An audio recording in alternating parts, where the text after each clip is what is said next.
हरी हरी चूड़ी लहरदार रहा कि संगे चले के शिवाला तैयार रहा कि लफुआ के बुधिया मन सोना हो सुधार के कि मथावा पटिका महादेव वाला मार के कि जल ढार सोमार के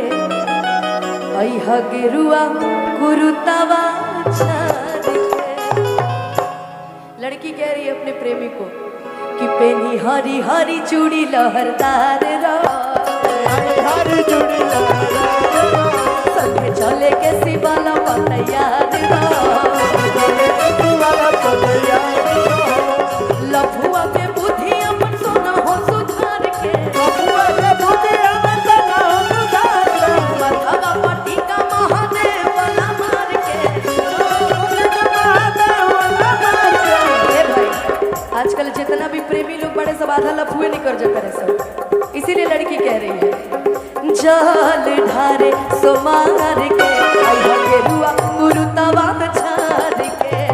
जल ढारे सोमार के गेरुआ गुरुतवा छाड़ के जल ढारे सोमार के गेरुआ गुरुतवा छाड़ के।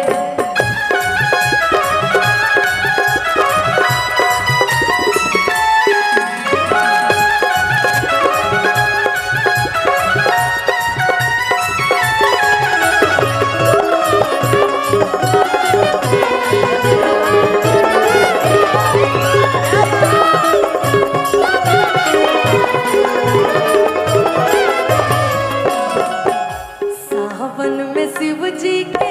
मनावल जाई हो जल्दी शादी होके गो हलावल जाई हो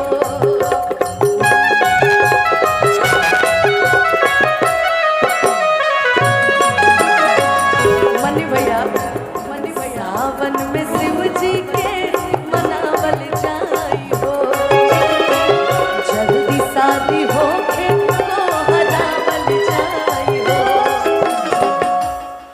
उनके रही मरजी हो जानू करे के अरजी हो कि कीन लिहा चूड़ी तू तो बसती बाजार से अब भूली हा ना बात तू तो चार चिला मार के। लड़कियों का सबसे पसंदीदा होता है हरा हरा चूड़ी है ना कि कीन लिहा चूड़ी तू तो बसती बाजार से अब भूली हो ना बात अरे सोना चार चीला मार के जल ढारे सोमार के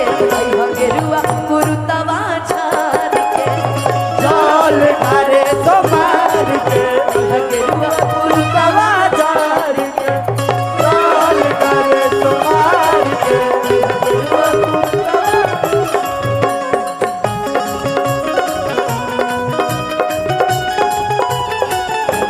क्या बात है?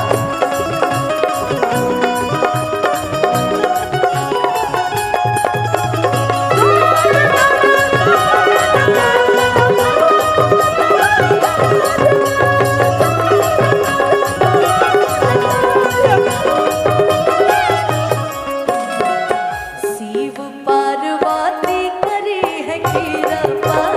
से लगिए जाई अब की जोड़ी हमनी के निते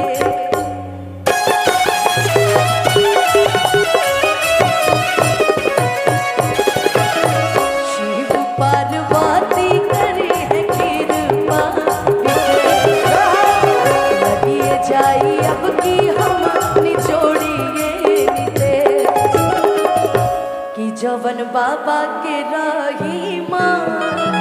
किन लिहा धतुरा भा कि तानी मानी सुंदर सुरतिया सवार के कि मन परेशान होई दिया बत्ती बार के कि तनी मनी सावर सुरतिया संवार के अब मन प्रसन्न होई दिया बत्ती बार के अजल ढारे सोमार के गेरुआ कुरुतवा छाड़ के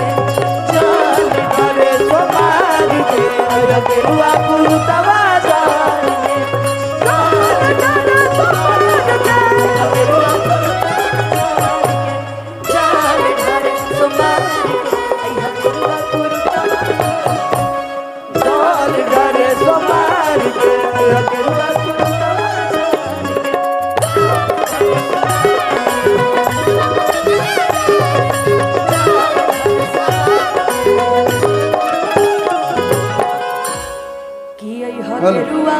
कुरुतवा